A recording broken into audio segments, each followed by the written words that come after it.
بسم اللہ الرحمن الرحیم۔ 9 ذوالحجہ کو حج کا اعظم رکن یعنی وقوف عرفات ادا کیا جاتا ہے۔ اس موقع پر وہاں پر ایک خطبہ دیا جاتا ہے۔ آج جو خطبہ دیا گیا یعنی 2025 کے حج کے موقع پر وہ خطبہ دیتے ہوئے ڈاکٹر صالح بن عبداللہ نے کہا کہ اللہ تعالیٰ کے سوا کوئی عبادت کے لائق نہیں ہے۔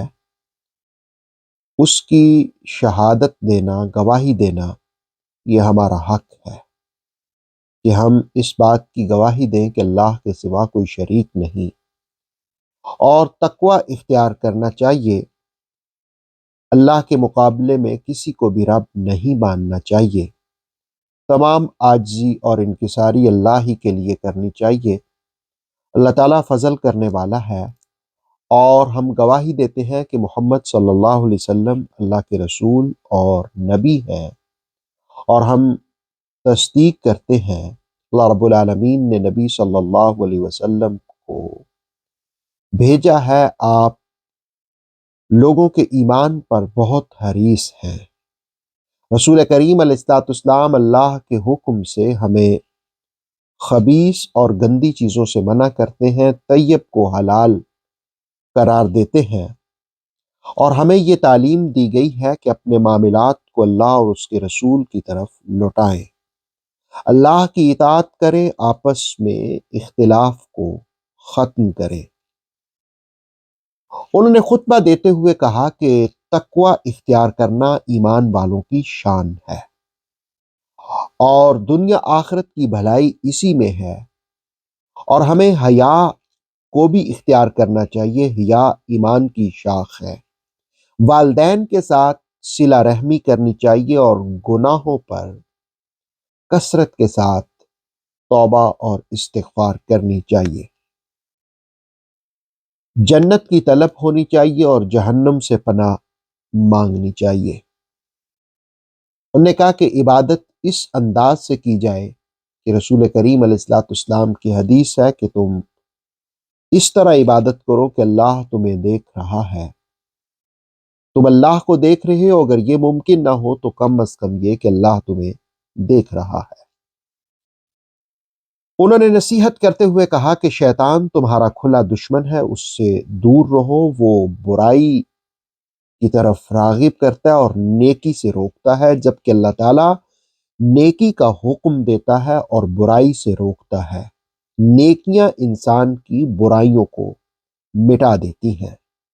پھر انہوں نے کہا کہ نماز قائم کرو۔ نماز بندے اور اللہ کے درمیان تعلق ہے۔ اس سے انسان کی ظاہری اور باطنی طہارت پیدا ہوتی ہے۔ انہوں نے کہا کہ اپنی نمازوں کی حفاظت کرو، خصوصاً عصر کی نماز کی۔ اور پھر انہوں نے کہا کہ اسلام حکم دیتا ہے زکوٰۃ ادا کرنے کا۔ اپنے دلوں کو بخل، کنجوسی سے پاک کرو، غریبوں سے تعاون کرو، اور زکوٰۃ دینے سے ایک فائدہ یہ بھی ہوتا ہے کہ مسلمانوں میں آپس میں ربط پیدا ہوتا ہے۔ پھر انہوں نے رمضان کے روزوں کی فرضیت کا بھی تذکرہ کیا کہ روزہ بھی باطنی امراض کو پاک کرتا ہے۔ پھر انہوں نے کہا کہ حج یہ صاحب استطاعت مسلمانوں پر فرض ہے۔ اس کے ساتھ ہی انہوں نے اسلام کے 3 درجات کا بھی ذکر کیا کہ اعلیٰ درجہ احسان ہے، اور دوسرا درجہ ایمان ہے، اور وہ زبان سے اقرار ہے، اور اس کے ساتھ ساتھ انہوں نے اس درجے کا بھی ذکر کیا کہ دل سے یقین کرنا اور عمل کرنا۔ انہوں نے کہا کہ ایمان کی 70 سے بھی زائد شاخیں حدیث میں بیان ہوئی ہیں۔ سب سے اعلیٰ جو ہے وہ لا الہ الا اللہ کہنا ہے، اور راستے سے تکلیف دہ چیز کو ہٹانا یہ چھوٹی نیکی ہے۔ امام حج نے خطبہ دیتے ہوئے ایمان والوں کو وعدے کی پابندی کا درس بھی دیا صبر کرنے کا حکم دیا، شکر کرنے کا کہا، اور نیکی اور بھلائی میں ایک دوسرے سے تعاون کرنے کا کہا۔ دنیا بھر کے مظلوم مسلمانوں کے لیے دعا بھی کی گئی۔ اللہ رب العالمین ہم سب کو خطبہ حج کا پیغام سمجھنے کی توفیق عطا فرمائے۔ آتھینٹک اسلامک نالج کے لیے نور وحی یوٹیوب چینل کو سبسکرائب کیجیے، بیل آئیکن کو پریس کرنا مت بھولیے۔ نور وحی فیس بک، انسٹاگرام اور ٹک ٹاک پیج کو بھی فالو کیجیے تاکہ ہماری ہر نیو ویڈیو آپ تک بر وقت پہنچ سکے۔